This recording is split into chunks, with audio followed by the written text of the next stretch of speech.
सर्वेभ्यः शुभसायं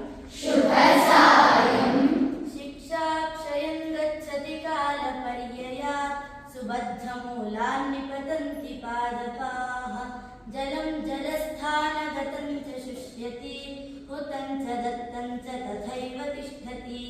अर्थः कालानुक्रमेण अधीतविद्या नाशं प्राप्नोति, तरवः अपि भूमौ पतन्ति, जलस्थानम् अपि शुष्कतां याति, किन्तु अग्नौ प्रक्षिप्तं तथा सत्पात्रे कृतं दानं शाश्वतरूपेण तथैव तिष्ठति। अनेन श्लोकेन अस्माभिः अवगन्तुं शक्यते यत् वयमपि दानं कुर्मः। अर्थ ಕಾಲಾನುಕ್ರಮವಾಗಿ ಅರ್ಜಿಸಿದಂತಹ ವಿದ್ಯೆಯು ನಾಶವನ್ನ ಹೊಂದುತ್ತದೆ.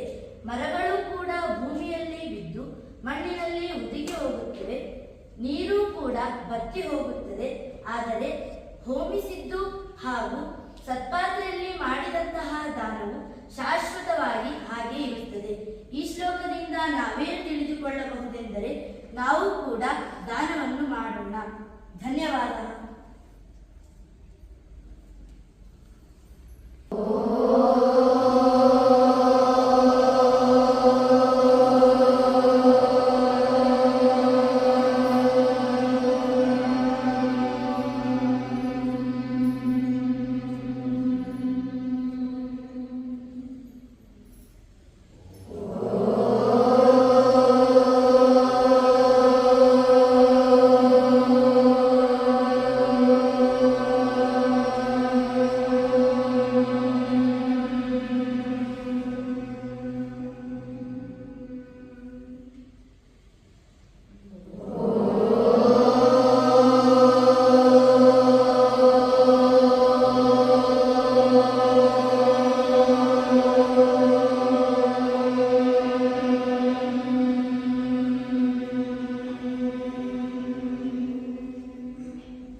कृष्ण गोविंद गोपाल गाते चलो, कृष्ण गोविंद गोपाल गाते चलो, अपना मुक्ति का मार्ग बनाते चलो, अपना मुक्ति का मार्ग बनाते चलो, कृष्ण गोविंद गोपाल गाते चलो, कृष्ण गोविंद गोपाल गाते चलो, अपना मुक्ति का मार्ग बनाते चलो, अपना मुक्ति का मार्ग बनाते चलो, लोग कहते हैं भगवान आते नहीं, लोग कहते हैं भगवान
चलो अपना मुक्ति का मार्ग बनाते चलो अपना मुक्ति का मार्ग बनाते चलो अपना मुक्ति का मार्ग